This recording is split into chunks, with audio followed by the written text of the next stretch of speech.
RD-related complications to macula and macula hole-related complications. So can we have the first video on in this segment, Dr. Subhendu? Good evening. Once again, it's a case of large macular hole. I planned for the inverted flap technique because the hole size was 738 microns, and I was filling the ILM, keeping the edge of the ILM around the macular hole, and everything was going on very smoothly. I removed all the ILMs around the macular holes and completed the surgery, and then did fluid exchange. Try to deposit the ILM flap with the soft tip cannula because the first hiccup was partial loss of the ILM flap. Then I used Tano scratchers to keep the ILM flap just over the hole. Let's see, there is started of bleeding and there is a tear formation around the edge of the macular hole. I waited for some time to make the blood clot formation, then put the whole blood clot over the macular hole without doing much. Now, postoperatively, I've seen the hole was closed nicely, and after 2 weeks, in all direction, you can see the hole is closed without any obvious visibility of the tear. After 4 weeks, macular hole was closed with the ILM flaps inside the macular hole, and it's quite large. It's a 5 years old video where I used to use a Tano scratcher to put the ILM flap over the macular hole. Nowadays, I usually keep the IP in a lower side, roughly 10 to 15 millimeter mercury, and then use the soft tip cannula to deposit the ILM flap over the macular hole area. That was the it is a video where people should use Tano scratcher very cautiously, judiciously, so that you can create the tear formation at the hole margin. Thank you. Subhendu, nice, very nice video. There's a lot to discuss about this case. A couple of points I'd like to get Manish's opinion. One is the use of Tano scrapers, because I think you got to be careful when you use anything to scrape the retina. And I think the more broader issue is the whole issue of flaps over macular holes, right? And I think people have to understand that flaps over holes, people talk about them, but we need to really find out the indication for that procedure. So Manish, any comments? Yeah, so I think he showed a nice video with the, I don't personally use a scratcher or scraper because I just do the pinch and peel, and so I don't use it per se. And as far as the flaps are concerned, again, I don't use them. I just take off the ILM and then I use a gentle massager. It's just a non-traumatic instrument. Initially, I used to do it with the forceps, just the edges of the hole, but then I realized that that's not an ideal instrument. I just use a very atraumatic instrument, 25 gauge, just to massage all the edges before I do air fluid exchange. And that is enough for most of the times for the hole to close on table itself. So I'm not a flap person in the macular hole regard. Shobit, what is your indication for using a non-standard macular hole technique, followed by Hemant and Pramod? So each one of you 30 seconds for when do you use a flap? Gaurav, my indication of using flap has expanded.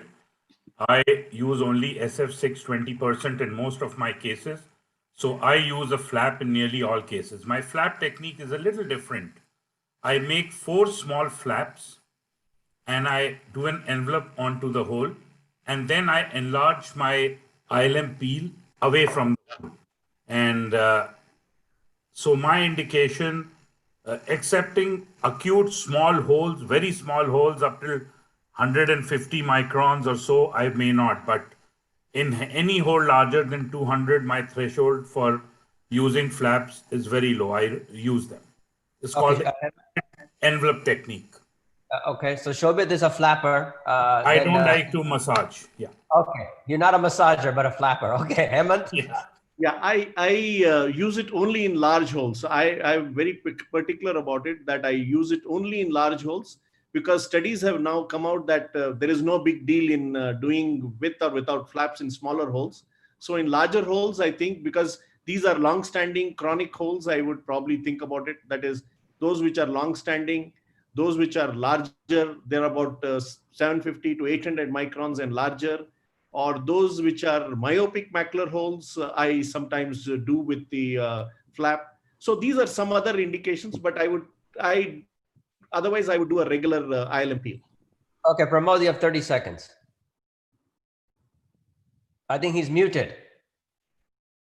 So we're going to read his lips. Yeah, so I agree with Hemant. Only thing I would do is I don't believe in stuffing the flap in the hole. I generally take a temporal flap and bring it over the fovea and leave it. I don't use free flap. I somehow don't believe that, and I don't believe in stuffing it. Otherwise, indication what Hemant says. Anand, my co-moderator, well, what's your indication? Yeah, so if it's a large hole, a chronic hole, then I would go in for this inverted hilum or flap technique. Otherwise, I would stick with the regular pinch and peel technique. Just on a side, there are some votaries of the finesse loop. Apart from Thanos, the finesse loop, some people think that's a little atraumatic. I haven't really used it a lot, but again, I favor the pinch and peel technique. Yeah. So I think as the audience has heard, when there's a lot of opinions, that means that neither procedure, nobody knows which is correct. But good I think is best in their hands. Yeah, I think the key that I've learned is that I try to peel. If I do peel, I peel less amount of ILM to have it just in case if there's an issue down the road. And number two is that if the hole is more than 1,000 microns, and if I need tissue, only then I would put it in the hole. Otherwise, I just make a flap over it and leave it there. And then, for chronic holes. But I think can I make a small remark? Sure. One second. But I think we want to make sure the audience realizes, and when we go to all these meetings, that for vast majority of macular holes, 300, 400 micron holes that are fairly acute, standard technique works really well. And I just want to make sure the young people don't go out there and start making flaps and do these things when it may not be necessary. Vishal, one quick comment. Yeah, just seeing the OCT on your screen, I would be wary of overstuffing that hole, and that hump is an ominous sign that does not resolve with time. So, okay, if you're doing inverted or not doing it, it's a personal choice. But if you're doing it, it should be just optimum to cover the hole. Overdo of the stuffing creates that hump, and that does not go for a very long time. That was a very old video. Nowadays, we are not doing stuffing. There's nobody is doing stuffing. You just yes. So old video, 5 years back, I did it. I think these procedures tend to change, and it tends to change the more meetings you go to. You tend to make different things as you go to different meetings. But I think this is a interesting thing. There's no great study on this, right? In terms of comparing the two. So only time will tell. Anand, we move on? Yeah. Let's move on. We move on to the next. I think it's Ramandeep up with a very scary video. Hi, everyone. Again. So I was doing this thick ERM peeling for this patient. So due to reuse or manufacturing defect, I had a loss of this green tip. You can see I somehow found that the video was not started. So I let it be lying there and started the video and just took out this green tip. And it's very easy to take it out. Just pinch it and you just take it out. It comes out from the wall cannulas also. It's not an issue. Issue starts now. Same case. I've started doing this ERM peeling, and I am doing it nicely around so that I don't create any iatrogenic, a whole kind of a thing there, and it comes out nicely. And I thought that I'll do ILM peeling also in this patient because of very thick ERM. So I got this injecting the dye and this boom. So I was injecting a dye with the cannula without the green tip, and you see what happened. There was a large macular blast which has happened because the dye went in, very fast and without any control. So what I did was because I thought it's like a regular macular break happening in the macular hole area, I just did a fluid air exchange because I've already removed the ERM and put the gas and made the patient the prone for a few days. And then somehow the results were fine, as I thought that it acted like a macular break, a macular hole, and I could settle it. But again, this was a complication which was tackled intraoperatively. And there was God's hand in it also. Thank you. Ramadeep, nice case. Again, appreciate you presenting this, because this can occur. Sometimes it's smaller gauge instrumentation as you're increasing the force on your syringe. Dr. Bendi, any comments on what you use to inject, and how do you prevent this complication from occurring? Yeah, basically, how to prevent, mainly if you what you rightly mentioned, because we use most of the time this plastic syringe, it's stuck there. You try to just keep on pressing, not going, zoom it gone, but and you are close to the retina. That's what it create a problem.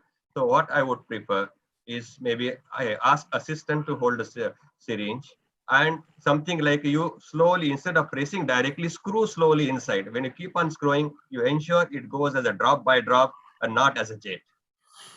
Exactly. Shobit, any comments, or Manish? Exactly the same. I do drop by drop, and I do it far away from the fovea, normally inferiorly, and let it track down. And probably needle is directed toward this. Just a drop by drop. And the quantity is also very less. It's basically important for just visualization of the initiation of the peel. Manish here peels without a staining at all. So if No, I use the stain, and I also gently inject it. But I've had this kind of a problem at times with PFCL, because of the small gauge instrumentation. At times you don't realize there's resistance, and you keep pushing, and suddenly there is this pinpoint break through which it goes in. And I'm more worried for PFCL, and I make sure that as it's injecting, there's no pressure build up. Otherwise, you put a vent or use something to let the egress out. Coming to Raman's case, I feel initially when he had the ERM, there was some amount of schisis also there in the retina. So I feel this case needed an ILM peel definitely. Yeah, and I think one quick comment is we're actually producing an instrument with Vortex. Again, I don't have any financial interest in this, but it'd be an instrument to put dyes in. They'll try to avoid this. We'll have multiple holes at the edge of the cannula, so it's like a sprinkler. So that way it will drizzle over the macula, like a macular drizzler. That's what we're going to call it, like chocolate. So I think Ramandeep had one quick comment. I have a question for the panel. That do you stop the fluid injection when you inject PFCL or dye? Do you stop it? I do not stop, but probably I will reduce the pressure, because in fact you stop fluid, you clamp it, and when you're injecting, you're building up pressure. So what I do is I'll bring it back around 20, but leave infusion line open and then inject, and that also very, very slow. As I say, I screw the piston slowly around, like screwing it piston, so that slowly it moves and it just drops the fluid one drop by drop. Yeah, I stop the infusion. I use a double bore cannula so that I don't have this problem. That I use a double bore so that I don't have a problem so I keep the infusion on. And this is after we do a complete vitrectomy, because there should be no vitreous. Otherwise, this double bore cannula also gets blocked. So unless the vitreous is removed adequately, then it's fine with the double bore. So I think, Anand, before we, any comments before we move on? Yeah, I mean, just for this comment, I was saying that I do close the infusion. And when I'm putting in PFCL, for a small amount of dye, I don't think it makes a big difference. But for PFCL, if you're filling it up, then I like to keep the infusion up. Now, one thing we have to be careful about in this patient, Ramandeep, I'm sure that you've been watching this, is a secondary CNVM down the road, right? So this looks like a healthy posterior pole, but I think that's something to worry about. When sometimes we have fellows who go too deep, they pinch too deeply, and that's sometimes a complication can occur down the road. But I think in the interest of time, Anand, we move on. Yes. Move on to I think Srinivas. The dance of Srinivas. Yeah. Hi. Good evening, everyone. Thank you once again. So here, this was actually a large macular holes. Now I have done around 10 neurosensory graft cases for the large macular hole. So what I do is, this is just a representative case I just wanted to show. I just make a cautery of that area and then raise a bleb using a 42 gauge needle, so that I should not touch the choroid and tear the choroid. So once I get a bleb, then bimanually, as you can see, I'm just trying to cut that flap and slowly place over the macular hole. So I feel sometimes it's very difficult to exactly predict the size of the flap you want to cut. So sometimes it might become larger unless we have a punch or something like that. So I just did a laser to that. As you can see, the flap really went on well. It's and IOCT also confirms intraoperatively that it's sitting well, and the fluid air exchange was done and silicone oil was injected. And this is how we see the post-op picture. So this is the next case. It's again more than 1000 micron. So I went ahead. This was first started by my fellow.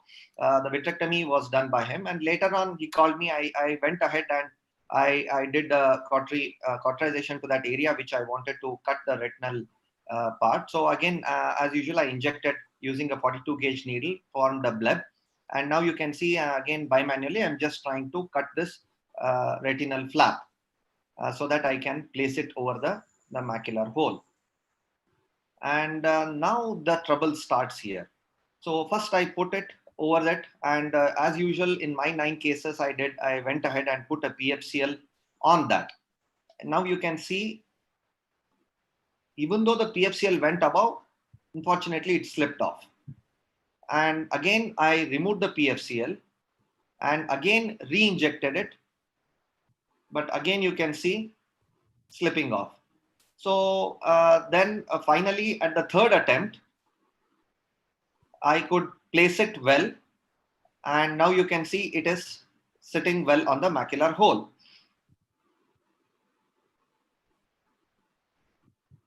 And the next, I try to do the laser to the retinectomy area. Now, while fluid air exchange here, you can see the graft again started moving away.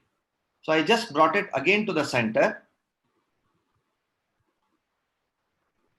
But again, while doing a last fluid air exchange, again I could see it slipping off. So then I realized something must be wrong where the fluid is getting trapped there.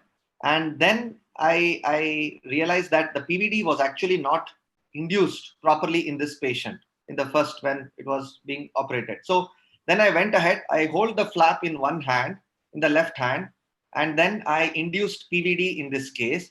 Then I thought at least now it should settle and sit nicely. Yes, to a certain extent, it was settling. It was not dancing here and there. Again, did a fluid air exchange.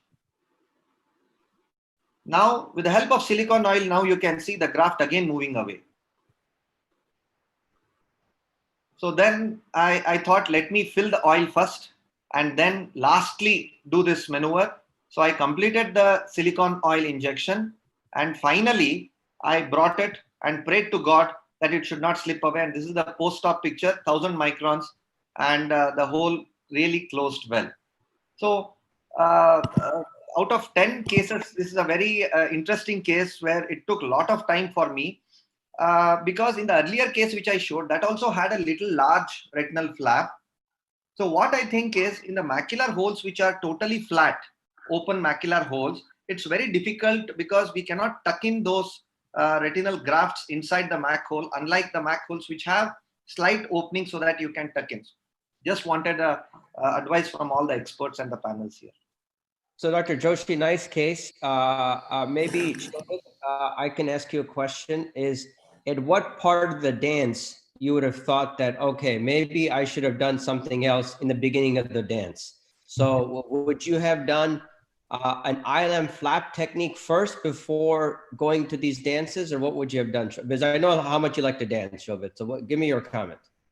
So this is for me, this size of hole is a prime indication for 4 flap envelope technique.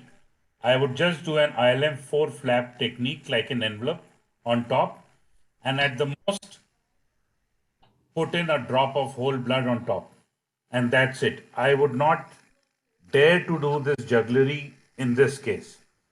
If it was a traumatic hole, maybe I would think of a graft. I would not think in case of a idiopathic or a age-related macular. Hemant, 30 seconds. What do you think? Dance or no dance? No dance. I would just use an ILM flap. But I think he did recognize that the PVD was not there. So I think the hyaloid was there. That was the initial starting of the dance. But I think that we could recognize that was good. I think that's a well seen in this video. Yeah, that was good to recognize the PV, Manish, any comments? 30 seconds. I think Manish is muted. Yeah, what Hemant said about the PVD, I think it usually also, that problem is usually noticed when you're trying to peel the ILM. And if the PVD is not total, the ILM will keep shredding. So that's also one of the signs that maybe the PVD is not off if it's not been stained and confirmed. But I otherwise am very conservative with macular holes, whatever the size. I would not put any flaps or these kind of flaps. I would just do a good massage and bring them together. Even if I get a post-op result of a slight non-closure, whatever, I think the visual acuity is usually better than before. And I wouldn't want to put these grafts there. Pramod, if you have anything else to add? No, because I also is conservative. I preferably avoid retinal graft definitely, but PVD was actually that's what I was questioned. Fortunately, you got that one. But yes, again, we put a graph, but you look at this ultra OCT picture, you can see the edges of the hole and a central part where you do not have, retinal layers, you can't see that properly. So I don't know whether you really call it as a whole closure or not. Absolutely. I also feel the same, that it's only an anatomical, you like to see this kind of a curvature, but functionally, it's a very long-standing hole, sir. That's why you can see there is the outer retinal layers. There is, in fact, in 104 cases of my inverse ILM peel technique, I have seen the ELM as well as the ISOS integrity coming back in few of the cases. And also in the retinal grafts, I have seen coming back. But my question to all the panelists here was, why was this graft dancing? I agree, one was PVD, but in fact, after inducing the PVD also, it started moving. So is there any way that we could prevent the fluid trickling down, and how to stop that fluid trickling down in the last? Because any fluid which grows on the grafts will again displace the grafts. Can I make any comment? Yeah, please go ahead. Basically, it was the vitreous chysis. Basically, it was a chronic macular hole. That's why a thin layer of vitreous chysis was there. That is, rather it is frank PVD. It is the vitreous chysis first one. And second thing is, you can place your graft in situ by using Hilon GB, injecting very small amount of visco, high density Hilon GB, high viscous Hilon GB to keep it in the place, and then you can inject oil. So that it's kind of like both like oil plus Hilon GB, that will keep the graft in place rather than it will. Sir, do you advise doing direct PFCL silicone oil exchange in this case? That will be a better choice. I wanted to ask, why put oil here? This is just a macular hole, right? Yeah. He made it It's a good Because question. the retinotomy was quite large. No, it's a good question, Mani sir. Regarding why the oil, definitely the patient was 62-year-old and he had certain problems with the compliance. Okay. I was not very sure because as of now you can see it was dancing. And if he doesn't compliant well, definitely the next day morning, I don't want to see the graft anywhere else. Sure. Yeah. That if prone positioning is an issue, then just. Anand, any comments? Srinivas, one more point. Yeah, sure. Why not do an ILM peel here? Yes, sir. If you have to do a graft, make your graft and drag it under PFCL. Correct. So it doesn't flip, and then place it and then gently remove the PFCL. Yeah. Yes. That's also one other. The posterior hyaloid or the skytic leaf has to be devoid of that. Yeah. As a final thing, I'd like to say, seeing this is a 1000 micron hole, and there's still, it's a bit of a type 1 hole, I would still first of all do a primary ILM technique, with flaps. peeling the way we all do, a large inverse ILM perhaps in this case. But then if you, in cases of failed macular hole, ILM peeling, where an extensive amount is gone, then perhaps one could resort to this. But given the fact that you've gone for this, I think the thing is, like Dr. Shobhit just said, have that PFCL there, and then once you pick the graft, once you made the graft, make sure you don't leave that, slide it gently under the PFCL and then leave it there. So anyway, thank you, Srinivas. Very pertinent points you brought up. Great. Thanks for sharing this video. I think we'll move on in the interest of time to the next video. Sai, can we have Dr. Vishal talking on lost flap? So this is a case of a optic disc pit with a macular hole. The pit was long standing and the SRF has more or less resolved, but there was a traction and a macular hole also. So we went inside and we did something. I did a peeling, one second. Yeah. So we stained the posterior pole with BBG and we did the ILM peeling. Here is the PVD induction. And a two-place ILM peeling was done in this, one for the macular hole and one for closing the pit. So we dissected in between the macula, and one part of the ILM was, inverted over the hole, and one part of the ILM was inverted over the disc pit.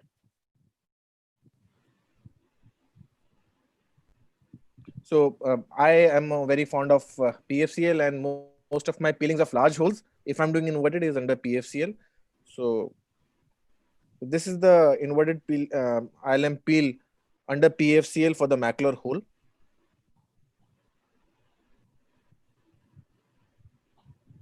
It gives me better control, and I think the ILM is better managed in that way. But it's, of course, is a personal preference. And now we had to take care of the pit also. So the rest of the ILM is now being folded over the pit.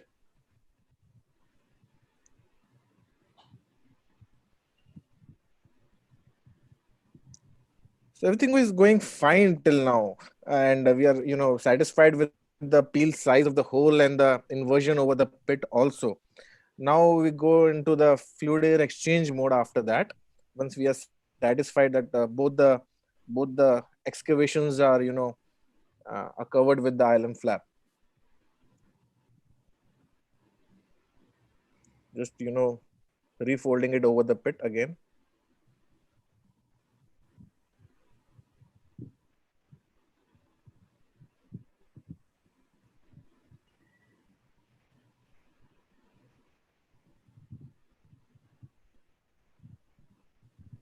I hope the video is clear to you. So now we going under air and aspirating the PFCL. Now you see what happens is, now the PFCL is gone, some residual fluid is left, and you can see the nasal shifting of the flap over the hole. That's gone. And though the flap over the pit is still in place, it has not gone anywhere. But the flap over the hole is now over the disc, and now it is nasal to the disc.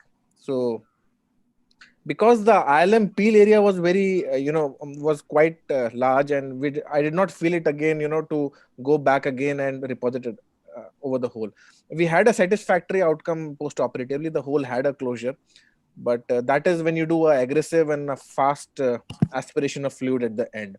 And one more thing I would like to add: this was because the hole was quite elevated. There was a cuff of fluid beneath the hole, and that's why it did not have that concave configuration. So the flap did not stay over that steep edge. That's why it slipped nasally while aspirating the fluid.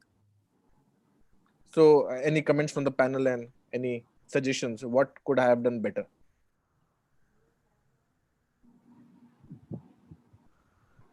Vishal, hello. I would do two flaps in this. One flap would be over the pit like you did. And the second flap would be a combination of two, because for the hole and for the, to reinforce the foveal area, two flaps. I did your 4 flap technique in this. Yeah, but avoid, it has to be a foveal sparing peel. Manish, any comments on your preferred technique for this, and also on optic pits? Because when there's 50 different techniques for a procedure, again, none of them really work that well. I agree. So I'm as usual conservative where these things are concerned, because there's not much data to support so many different. So I do the classic PVD creation, ILM peel, and I do a very gentle laser to the margins as we used to do in the past as well, and then put gas. That's my classic technique. I don't use any flaps. Okay. Pramod, 30 seconds. Any other? Because I agree again with Manish what he says, because I attempted couple of times peeling the ILM. I de-roof, partial thickness macular hole is converted, in one of the cases become full thickness macular hole. So I decided now, even if I have to peel ILM, I would do what my probably fovea sparing ILM peeling, but I don't have personal experience with covering. I literature, yes, we saw a couple of papers that covering a pit with the flap. We have something like another presentation with a scleral plug in a optic pit and fibrin glue in an optic pit, but I don't have personal experience with that. So yeah, I agree that many different techniques. Can I make a comment? Quick comment? Sure, one quick comment, then we'll move on. Yeah. So Dr. Vishal, I think it's a good technique what you have done. Even I follow the same thing of stuffing the ILM inside the optic disc pit. One thing I have realized in out of my 14 cases is there is some kind of negative pressure. No, usually I try to stuff it. It stays inside the optic disc pit. But the only thing is when fluid starts trickling on the disc, that is where these flaps start getting dislodged. So what I'm telling you is that I always do a fovea sparing and try to leave a hinge like you have left. In fact, there are cases where I have removed the ILM harvested from the temporal side and I have also stuffed it. And it stays well. But the only problem I now face is sometimes the fluid which percolates, which keeps coming even in the air mode, that usually displaces this thing. And as Dr. Subhendu said, putting a heel-on or something over the disc and then directly going in for either the gas, I think would be a good alternative for this. So I won't stuff the flap, but a slight tug is sufficient. But sometimes whatever you do during the final fluid aspiration, the flap tends to displace. No, so you try heel-on. It works well. Okay. Okay, Anand, any comments? Yeah, so initially I never used to bother a lot, because even if you create a macular hole during the ILM peeling, that is the treatment for the macular hole also. So you're doing the treatment too. The only thing is to make sure it's a wide flap. But nowadays I also prefer a fovea sparing flap, and I've often only in isolated OD pit cases, sometimes I'll just do a temporal flap and just flip it over into the OD pit. So that's some things I do. So anyway, great discussion. Thank you. I think we'll move on to the next presenter. Again, Srinivas, macular hole after subretinal TPA injection.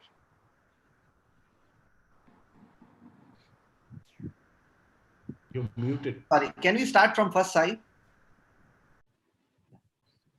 Sorry. So this was the case of a traumatic subretinal hemorrhage with RD in the nasal area. So here I did a PVD induction, and you can see the nasal RD here. So I tried to cryo the peripheral break. So although we can argue that it's a thin film of the fluid, but since I was going in, I thought, let me inject the TPA also in this case. So you can see I just did a fluid air exchange and drained the subretinal fluid on the nasal part of the RD, and I lasered the breaks.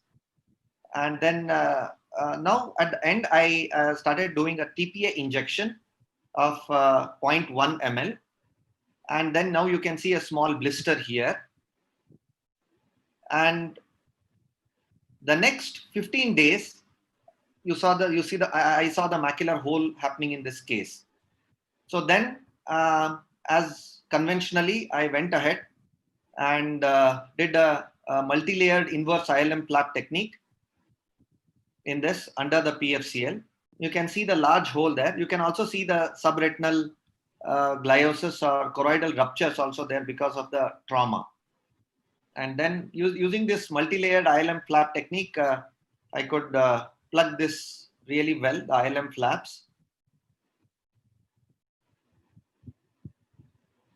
I usually go in a petaloid fashion, whatever best suits your hand. I've done around 104 cases now. It's in a manuscript. So I feel that the flap dislodgement rate is very less using this petaloid fashion or the multi-layered ILM peel fashion.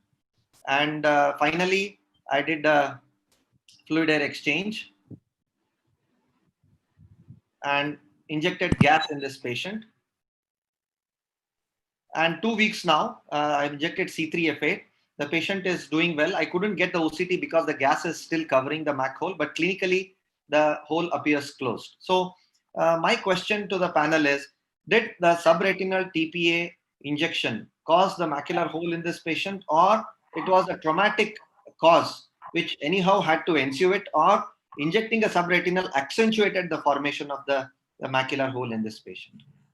So those are all good questions, but Pramod, I'm going to go one step before that. right? So it's the indication for the surgery in terms for the type of procedure. So if you have a patient such as this with thin blood with a nasal break, what would you have maybe just done a scleral buckle on this patient, young patient who has a PVD, who does not have a PVD? What is the issue of doing more dancing? I would say. So promote. I'll give you.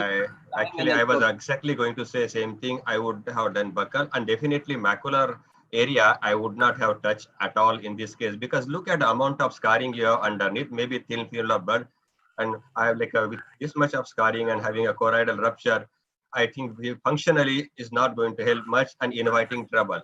Now going subsequently further, injecting TPA, you have something like scarring is there, thin out the area, and probably fovea was the least like a area of a least resistance, and that's probably would have pop out. Yes. That is one way of looking at it. Second way is yes, probably pre-existing hole, which over a period of time you have seen that one later on. Both the possibilities are there. But yes, primary, I agree with Gaura. I would not have touched foveal area at all. Given option, I would have attempted buckle in this case. Shobit, any additional questions? Just a classic case for a buckle. This thin film of blood, if it's less than 1000 micron, definitely does not require TPA intervention.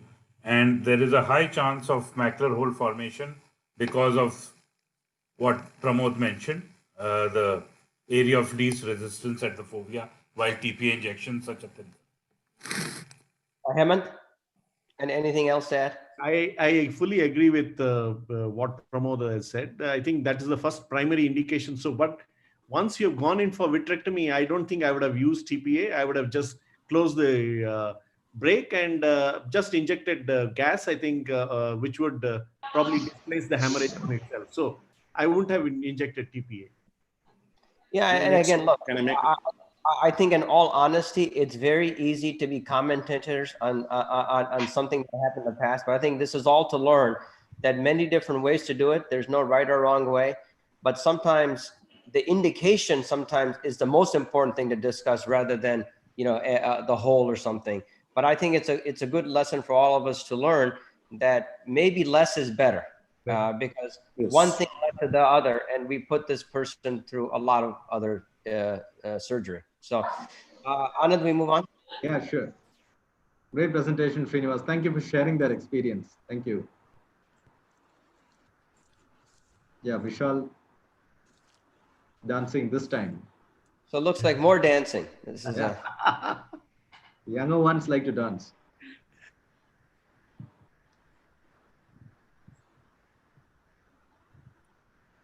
Yeah. Is Vishal? Yeah, Vishal, I think you're muted.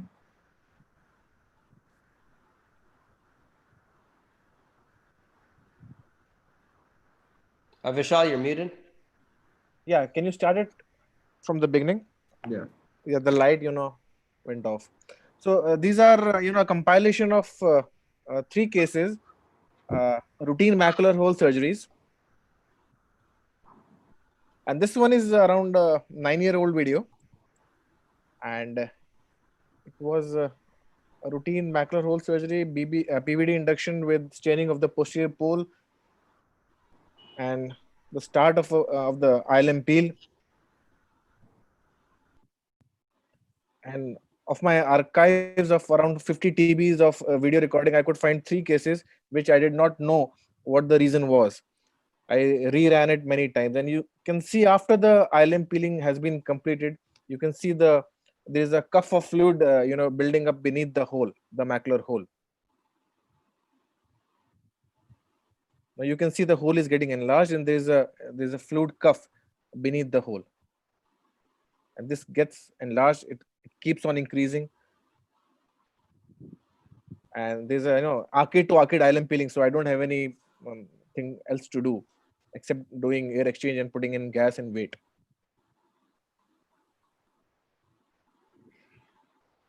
So this is the enlarged hole in all its glory, and the hole unfortunately did not close after 6 weeks.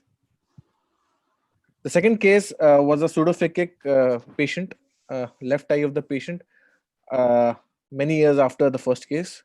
And again, the same menu was routine PVD induction, posterior pole staining, and ILM peeling. routine pinch and peel technique, no flaps in this.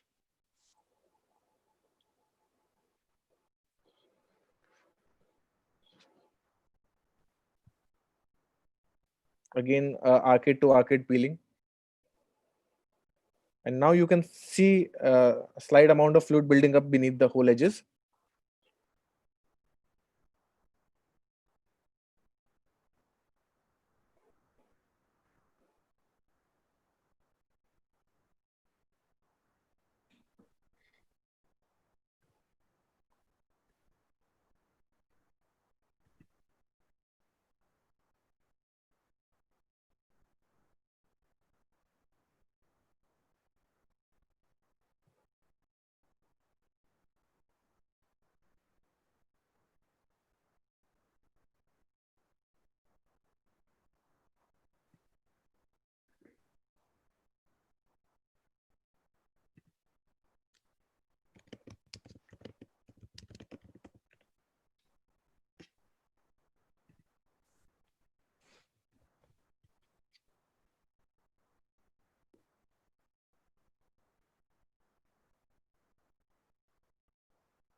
I think we lost his commentary for some time.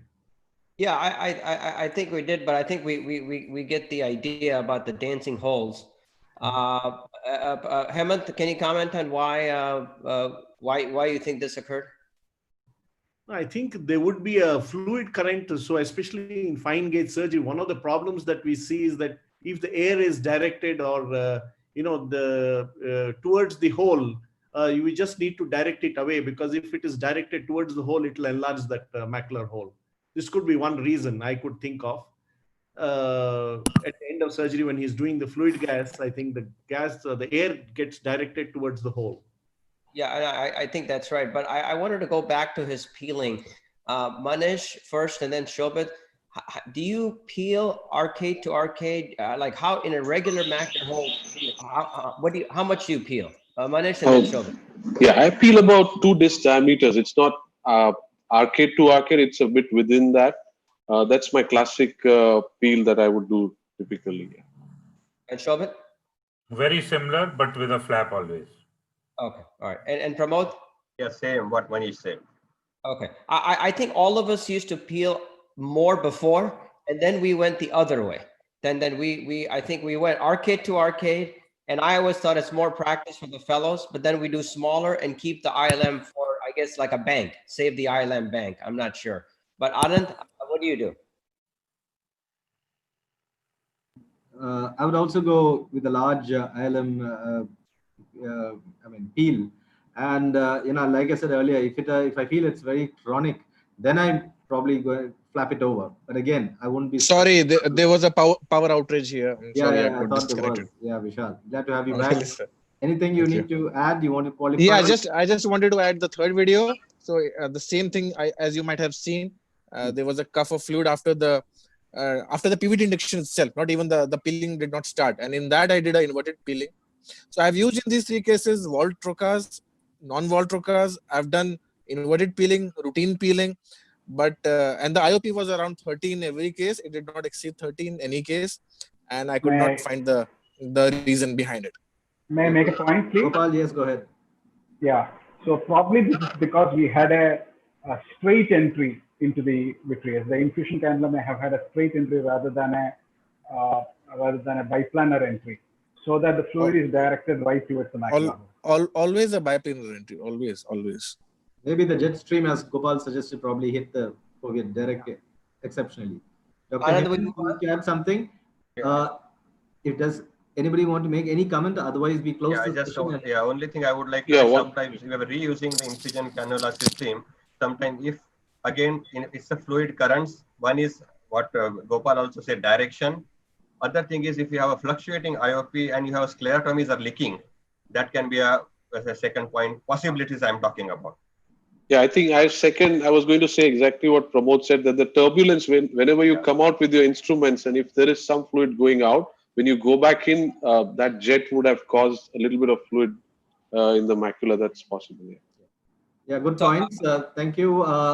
In the interest of time, we'll move on. Dr. Hemant he's kept an eye on the questions from the audience. Can we take a couple that are relevant to this segment? Yeah, one, I think some of the questions were on the graft. So one of the questions was, do you find any visual benefit of doing the full thickness graft for macular hole, or is it adequate to do ILM peel? So is there a visual improvement? Is one question. And the second question is, how do you know, suppose I put it inverted, would it make a difference? Would it, if the flap gets the chorioretinal full thickness graft, if it gets inverted, does it make a difference? can we have the speaker answer that question? Okay, sir, should I answer this?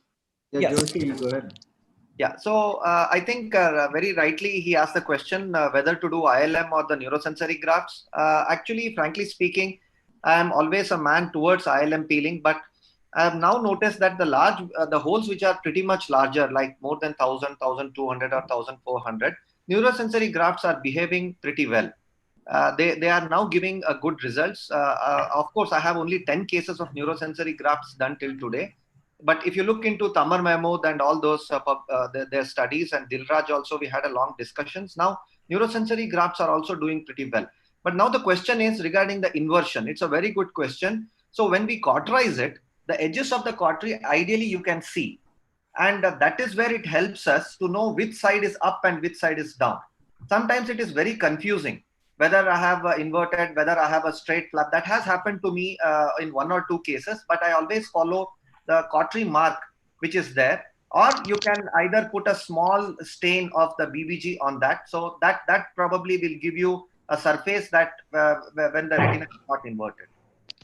But I have not inverted the inverted retina and then got the results. I don't know anything about that. But as of now, in my 10 cases, the straight flap I have done luckily, and it's now most of the cases are doing well.